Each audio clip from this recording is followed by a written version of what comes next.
Hi, everyone. Welcome to the Easier to Refer system, where we turn trust into introductions. My name is Jeff Borschowa. I will be your presenter today, and I'm going to share my passion for referral systems. Now, before we jump in, I want to point out these slides are boring on purpose. I don't want you paying attention to the slides so much as what we're going to cover. So first, I'm going to go through a little bit of background, and then I'm going to give my top secrets for growing a business through referrals. Now, first things first, I want to point out that a lot of businesses, they're trusted, but they're not getting referrals. They're under-referred. And I personally believe referrals are the purest, best form of client acquisition, and we need to have systems in place to make sure we get the referrals we need at the right time, at the right volume, in the right quantity from the right people. So if you've spent years building irreplaceable reputation, you've got local goodwill in your community, and by local, I can say that applies definitely to traditional bricks and mortar, service-based businesses. It also applies to online high-trust businesses. Now, if you're a SaaS company selling a $20 a month SaaS product, this conversation is probably not for you at this level yet. But if you sell a high-trust, high-value product or service, this is definitely something you want to look at. And one of the things I would expect in somebody I work with is that their existing clients and professional peers already respect their expertise. Now, if your current pipeline, your business growth relies on hope and someday we'll get a referral, if it's passive, if it's inconsistent, if it's just word of mouth, we can help. And really, truly, what I'm seeing right now, people tell me they're busy, busy, busy. It's because they're working harder to stay visible. They're on LinkedIn complaining that the algorithm shifted, that they're doing things that keep them busy but don't yield results. So if you look at digital ads, the price keeps going up and the quality and the results keep going down. So I'm not going to get into the details, but Google Ads cost per click is going up. Independent advisors are paying more for cost per lead, and customer acquisition costs are growing aggressively over the last 3 years. And what that means to me is that paid media is all about a budget game, and we're draining local margins needlessly. So believe it or not, I'm going to show you how to grow a business without paid ads, without big marketing budgets, and without big sales budgets. So in what I'm seeing, especially with the rise of generative AI, is there's more and more noise out there, and it's harder and harder to get attention from people. I'm getting a lot of cold outreach in my direct messages on LinkedIn. I get a lot of cold emails. Spoiler alert, every unsolicited email someone sends me marked as spam and blocked. You send me a direct message on LinkedIn with a pitch slap, blocked and reported. So digital noise is louder than ever. We need to stop trying to compete in that noise, and we need to work around it. So the stat is 73% of modern B2B buyers actively avoid and block cold outreach. I am one of those, so I can concur. People are getting sensitive about bad automation, poorly customized sequences, and generic blasts. The good news is for us, the providers are recognizing this and starting to actively penalize people who do this. And really, truly, if we're trying to be hustling salespeople, the world is turning against us. So I do want to point out that either you are growing or you are decaying. And that's not meant to be mean, but the reality is as our businesses grow, as time goes on, if we just maintain status quo and we keep our client base over time, a large percentage of in the B2B space, depending on the source, some say up to 80% fail within the 5 to 10 year range. According to labor statistics, the Bureau of Labor, 34.7% survive to 10 years. 2/3 of the companies vanish every decade. And that means our existing client base is shrinking underneath us. And passive referrals are mathematically insufficient to outpace natural market contraction. Now, the biggest problem with not earning referrals, or the biggest reason we don't earn referrals, is reputation drift. And basically, this is not a lack of trust.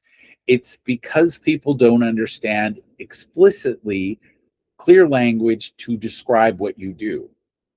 And I want you all to understand that your network wants to introduce you to people, but they don't have what they need to do so.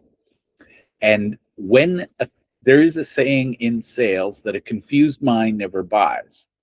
The thing is, a confused mind never does. So if somebody doesn't know how to describe what you do, they will go silent.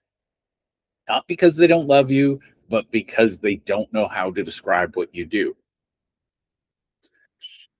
So there are 5 relational blind spots, and basically it's because your inner circle cannot define exactly who you serve.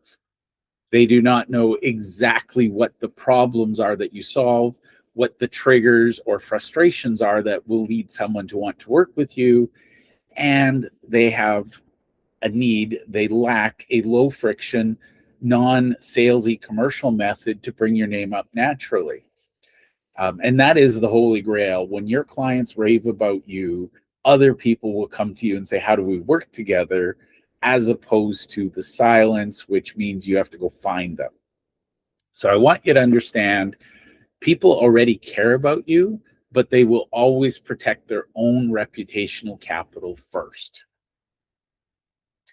So when I come into a client project, we always map out the 12 classes of trusted advisors. Again, this is in the business to business space. So these are businesses that serve businesses. And I have a short list of 12. The reason I have this short list is most of these touch a business at some stage in their life cycle over time.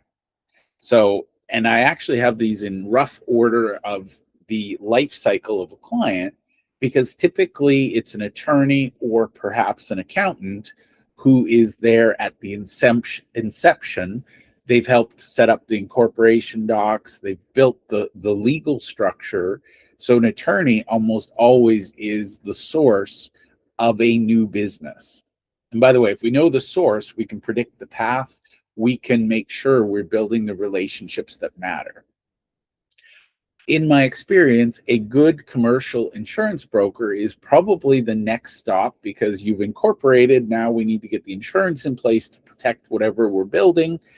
And then we have commercial realtors or brokers, because a lot of B2B, the first thing they need after they're incorporated is office space. Now, this might be local, those WeWork arrangements where it's fractional offices, but the realtors and the brokers in the commercial space, they know who's moving, who's growing, who's downsizing.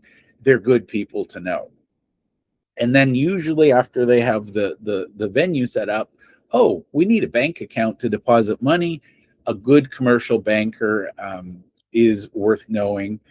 And then usually they'll look for a bookkeeper or an accountant to help them keep track of their business.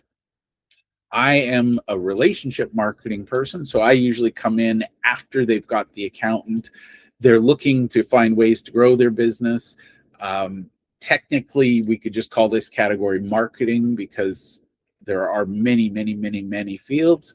However, I don't always get along well with other marketers, because we disagree about the risk versus reward. A lot of marketers, they look at it from their perspective. They have zero risk because they're going to get billed, they're going to charge in advance, they're going to make their money whether their client benefits or not. I have a huge problem with that level of risk for a business. So I don't always get along with marketing people. Nothing wrong with them. It's just I understand bad marketing can kill a business. Good marketing can help a business. Great marketing sometimes makes a business explode. So there's a balance there. And if you understand that marketing is directly impacting the business, we can get along. If you're just concerned about your fee and your retainer, we're not going to be friends. Once a business starts to grow, usually you see a business coach coming in. Maybe they're bringing in a graphic designer for some artwork. Graphic designer almost always precedes a printer. I love local printing companies. They know everybody. They're deeply connected. Now, printer might include paper. It could also include the signage people. Again, they tend to know who's growing, who's investing, who's spending money on their business. And then near the end, once we've realized the value of the business, a business broker will help with the exit. And then once they've exited, a good investment advisor helps them protect the cash that they've generated. So this is not set in stone, and it is not one size fits all. These are just the starting points. And what I look to in my network is if I have me as the relationship marketer, I want 11 other trusted advisors that get what I'm doing. They care about their clients. I've seen businesses double just based on these 12 solid relationships. One of the things we do with a system is we want to move from goodwill to systemized clarity.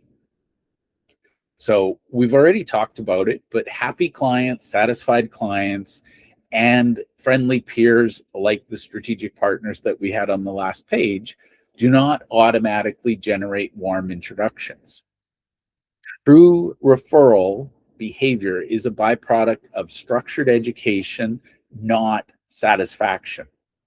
And we'll get to this in some detail because I believe the best way we can help others refer to us is to provide education on how we uniquely solve a problem so that the people with the problem find us. So I believe educational content must also be entertaining. It cannot be boring. Please don't do a list of slide deck with 1,000 slides, death by PowerPoint. We want to be educational and entertaining so that we transform the audience. And there's nuances in there I can't cover today, but at the very least, if you're providing educational content saying, I'll give you an example, small business owners struggling with dealing with the tax department, here's how you can collaborate with an accountant to solve the problem. You'll note that you're educating them on how to solve the problem, not on solving the problem. There's a distinction there, trust me. And basically, instead of focusing on growing your business as a salesperson, as a marketing person, you need to focus on market teaching and educational transformation. Now, a lot of experts, especially in the business to business space, the professionals, they're not good at sales, they're good at rapport. And unfortunately, when you get good at marketing, you have to get better at sales, which means you'll break rapport more often. With strategic education, you actually build rapport. So my methodology, the entire referral system package that I work from, is on the assumption that a professional does not want to get better at either marketing or sales. They want to educate people so that they know how to buy whatever it is their service does. So it's about building an educational network and rapport. Now, the rules of ecosystem growth. So I map out business ecosystems. And what I do is I look for local partners, I look for the relationships that matter, and I develop those relationships with intention. So when you're in a high trust environment and you've mapped out the ecosystem, number one rule, trust cannot be outsourced. Relationship ownership must stay with you, the one earning the referral. What I mean by that is do not outsource your communication to a virtual assistant. Do not automate things beyond keeping things flowing. It is a relationship and you have to invest in it. Number two, clarity trumps hustle. A lot of people will brag about how many coffee chats they had or how many meetings one-to-one they've had, how many business cards they have. Those are tactical and exhausting. We want to be strategic and clear. It's not about having 100 random coffee conversations. It's about having one conversation that matters.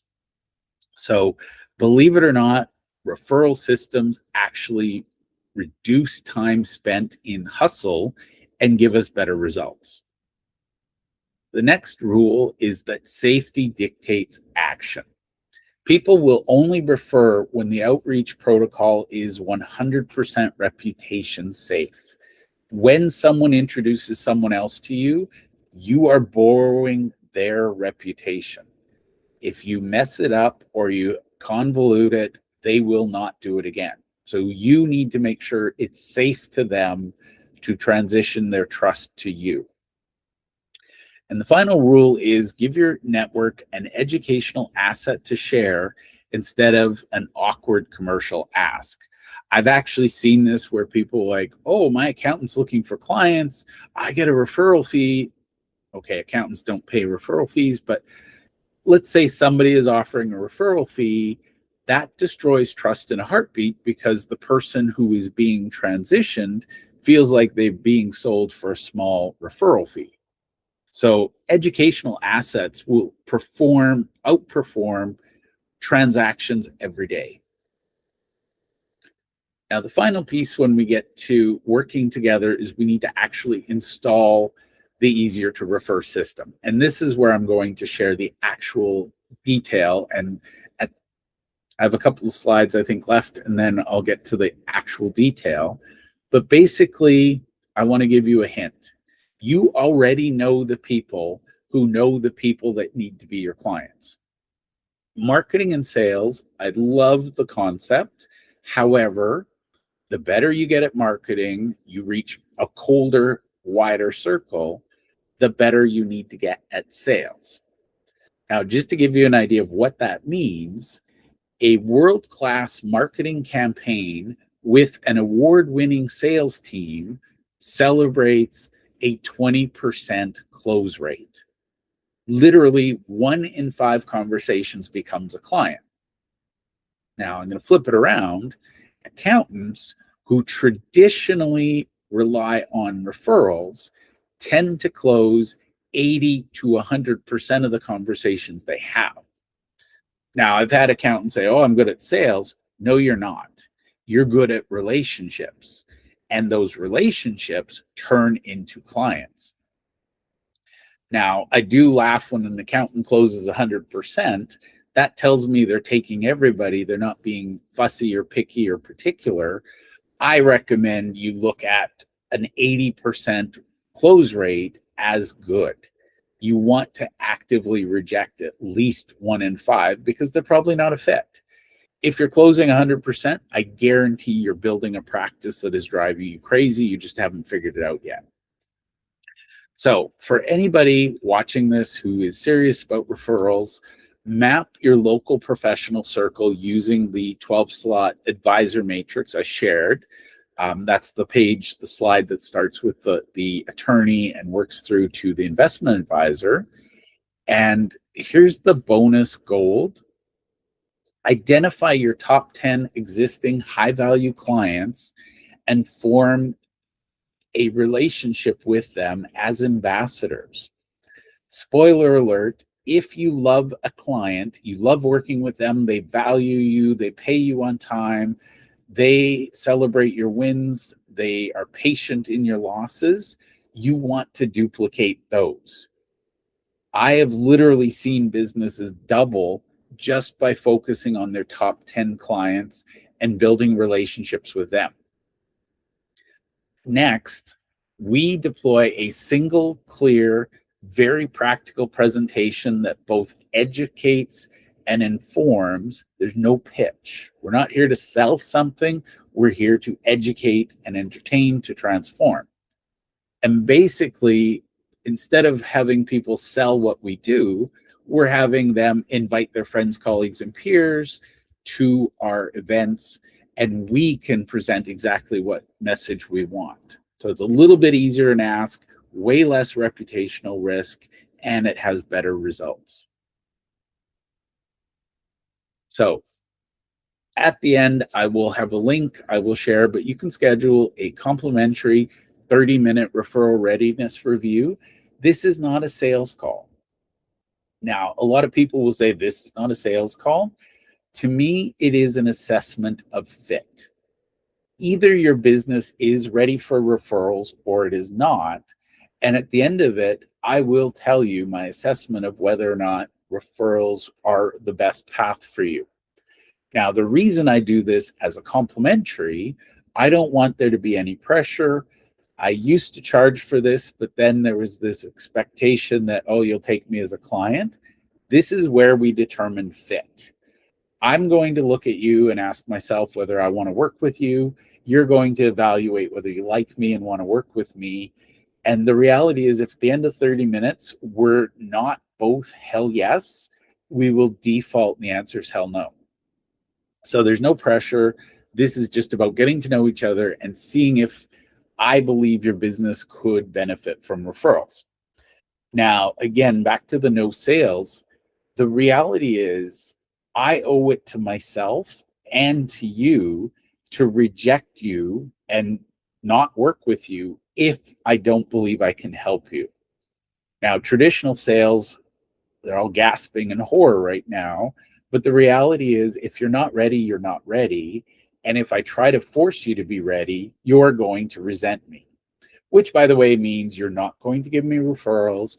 It means we're going to struggle. We're going to have an uphill battle. I don't want to do that to you. And I definitely don't want to do it to myself.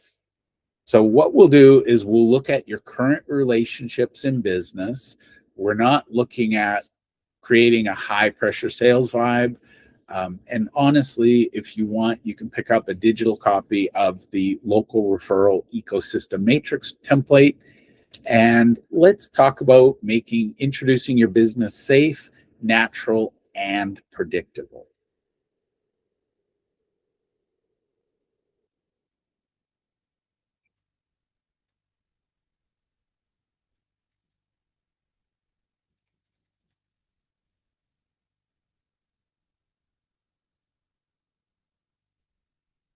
All right. So that is the formal presentation. I am going to give you my top actual practical how do you do this today tips. Usually we do this in a workshop format, but for the purposes of today and for the recording, I will walk through my favorite tips, and we'll have a format where people can ask questions and follow up later. So the number one thing I look at when I'm trying to help a business grow and create referral systems is we need to be really clear on who our best clients are and the language they use to describe how we've helped them. So one of the things I always recommend, and by the way, you can do this without my help, is pick your top 10 clients, the ones that you absolutely love. They pay you well, they pay you on time, they're fun to work with, they get great results. They literally, every time they see you, they thank you for being amazing. Those are the ones we want to duplicate. I used to say cloning, but apparently now that's a negative thing. We want to duplicate our best clients. So if you're looking for a little bit of growth, you duplicate your top client. If you want a lot of growth, you duplicate your top 20%. It really, really depends on how much growth you want. Now, before I dive into all of my secret hacks, which I'm going to give away today, these are things I charge tens of thousands of dollars to implement. The number one rule, everything I talk about, everything I build, everything I do is based on the presumption that you are a relationship-based, heart-based service provider. What I mean by that is you genuinely care about your clients get results because of you, and you are very much relationship first, not about transactions.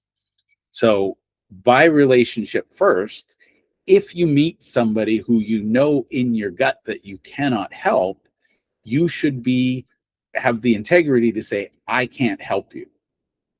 Now, if you're truly relationship based, you'll say, I can't help you, and I believe you should talk to so and so because they can. So that's the kind of person that I work with. You probably recognize Go Giver or Giver's Gain in this messaging. I genuinely care about my clients, and if I can't help them, I want to figure out who else can help them.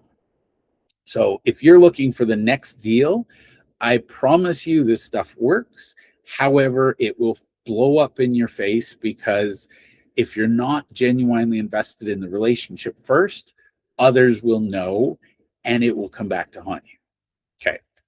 So number one, and I have no idea how many I'll give because it depends on time, but the number one thing I do is I identify the top 10 clients. This is a starting point.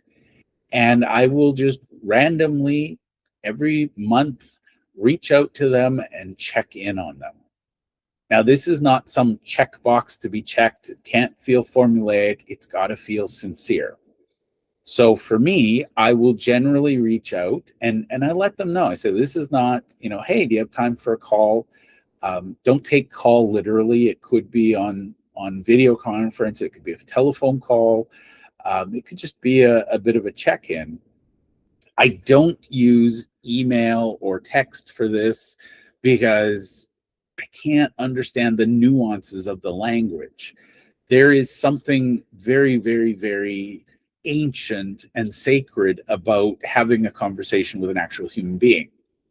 If you really want to impress people, have a lunch meeting, have a coffee meeting, but instead of going for lunch or coffee with everybody, make a point of every month going for lunch or coffee with your best clients. And again, 10 is probably a magic number. Any more than that, it starts to get onerous. But what you want to do is not talk business the whole time, because that feels transactional. You want to say, I'm just looking to check in. I want to see how things are going in your business. What's going well? What are you excited about? What's frustrating you? How can we help you better? What else could we do for you? Who can I connect you with? Basically, it's about building a relationship. And people overcomplicate this all the time. It drives me crazy. It is not hard to ask a question and genuinely listen for the result, the outcome. And you can use phrases like, it sounds to me like, or tell me more, or why do you think that is? But basically, this is the fundamental part we all seem to have forgotten in business, is that people do business with people.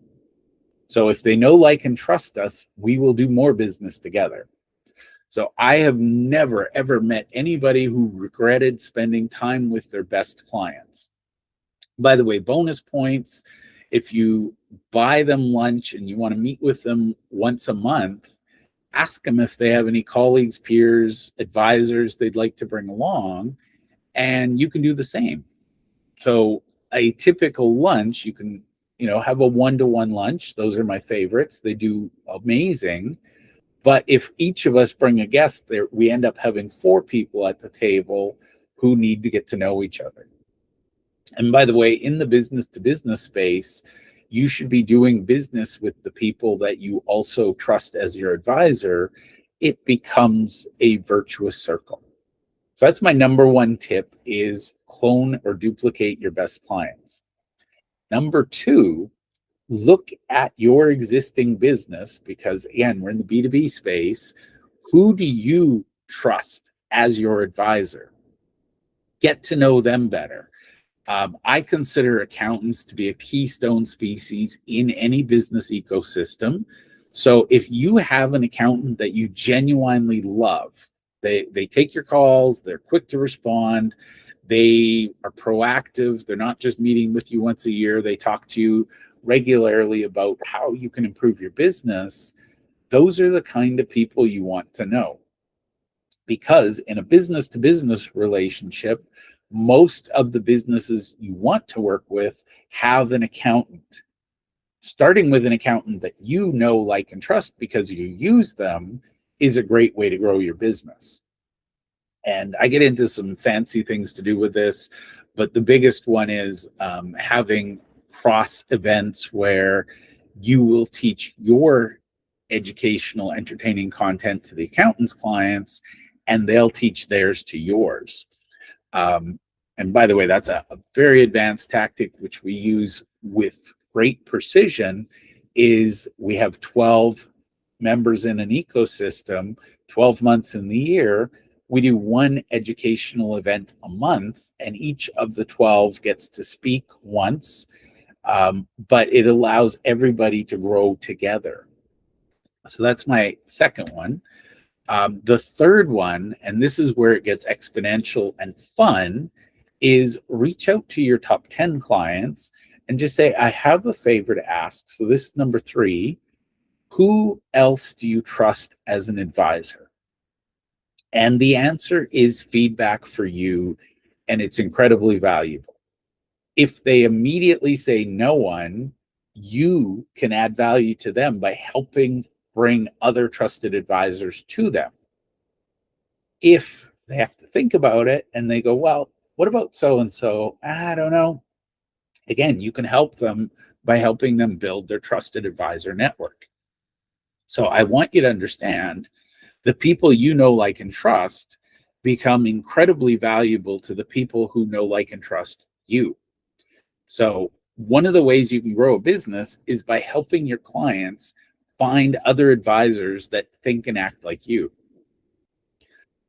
That's my number one favorite advisor trick. If you're looking at how do you grow, is helping your clients find the advisors they need. And by the way, the best way to earn a referral is to give one. So if you're giving introductions from your clients to other trusted advisors, they're going to want to reciprocate and give you introductions. Now, again, we're going into this to help our client. The referral introduction is the bonus at the end. And there is a unique paradox here that most transactional people don't get. The more generous you are with your time, the more you try to help people, the more introductions you make, the more the universe pushes back and says, okay, you gave that away, here's this. So true relational people, the more introductions, the more referrals you give, the more you get. Now, ironically, the minute you give in order to get, it turns off. So it's all about how you approach it. But if you're genuinely there to be in a relationship with these people and you build solid relationships, they will bring you people. It is very amazing. You cannot outgive the universe. Thank you to Randy Cage for that comment. I've heard Bob Berg say it many times. He credits it to Randy Cage. So, or is it Gage? Randy. Okay. Now, these are just little things we can do. My bonus tip, and this is where it becomes institutional, is to identify the 11 other partners that you know, like, and trust, your clients know, like, and trust, and start doing a monthly workshop series where each month you take a turn. Now, the key to this is everybody has to participate. It only works if everybody plays full on. If somebody's not playing full on, they're going to become a referral mooch. We do not want referral mooches in our world. A referral mooch always takes, never gives. So I know I said you need to give and not expect to get.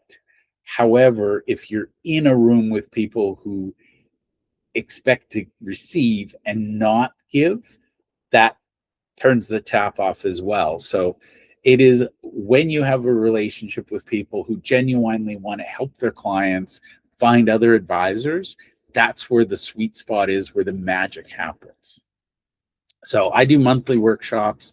Every one of my network gets to speak at these, and we all promote it equally to our networks. Now, again, I am not selling someone else's services. I am not earning a referral fee. I do this for the relationship capital. I reach out to my clients and I say, hey, I have this expert I trust. They're going to talk about this topic. If it's of interest to you, you're welcome. So that's where we start to get into the deeper growth. Now, an advanced one, which a lot of people don't ever make it to, because you get a couple of good referral partners, you will grow faster than you thought you could. Between us, that's where you usually run into service issues. We need to make sure we have detailed systems in place. But knowing you can attract all the clients you need, you can then build the systems to grow and serve them. So my bonus one, and this is something that I do with my best clients, and we have a lot of fun with it, is I have VIP events where I invite my 10 top clients or whatever the number is. I usually do it on Google Meets, and we'll talk about a subject or topic that matters to the group. So it's not a formal agenda. I'm not there to teach. It's just recognizing that some of the loneliest people on the planet are business owners and entrepreneurs. They can't talk to their spouses about what's going on at work. They can't talk to employees. They definitely can't tell their clients about their struggles. But in a group, we show them you're not alone. And by the way, by building that sense of community, you build more trust in all of them. They trust you more. They bring people. And the bonus one here is we ask them to either bring another trusted advisor to these monthly VIP events, or sometimes bring a colleague or peer that they think would benefit from becoming part of this group. And what we do in that is we're effectively duplicating our best clients, and we're building relationships with other trusted advisors. So rather than thinking of business as something you pursue and you chase, we treat it as something that you earn and that comes to you. So that is the power of referrals. I'm going to wrap up here because I have a few other tips, but they require more time than we have left. I'd love your thoughts and comments. And what I would like you to ask yourself, 2 questions. After you've watched this presentation, question number 1, what was the biggest takeaway for you? What was the thing that your brain either wrestled with and said, I don't understand that, or the thing that your brain went, oh my God, that's it. So that's your biggest takeaway. That's question number 1. And then question number 2, how does your biggest takeaway apply to you? Now, I ask that question with intention because it forces our brain to evaluate the thing and see if it does fit. Now, for the record, a perfectly acceptable answer is it doesn't. But the key is our brains are hardwired to reject the novel or the new or the hard to protect us. When we ask, how does this apply to me? It forces our brain to actually look at it and assess, does it apply to me, yes or no? And then if it does apply to you, how might we implement this? So again, a lot of people take webinars, workshops, seminars, read books, and go, that was nice, and go back to their day. I'm going to challenge you. What's one thing you can take away from this training, implement today that will benefit your business going forward? Now, There is a unique identity. There is the you today, right now, watching this, I, and there is the future you who's going to be looking back and saying, what changed because I've invested the time? And again, I challenge you to do this with everything. What changed because I invested the time? If you're not changing because of the time, why are you investing the time? So what would you like future you to look back and say to today you, thank you for doing that? So I want to thank you for being part of this. I'd love to hear your thoughts, comments, questions. And if you disagree with me completely and you're throwing things at the screen, that's a clue that we weren't meant to work together. If you like what you heard, let's have a chat. I don't know if we're meant to work together, but let's at least have a conversation and find out. Thank you and have a great day.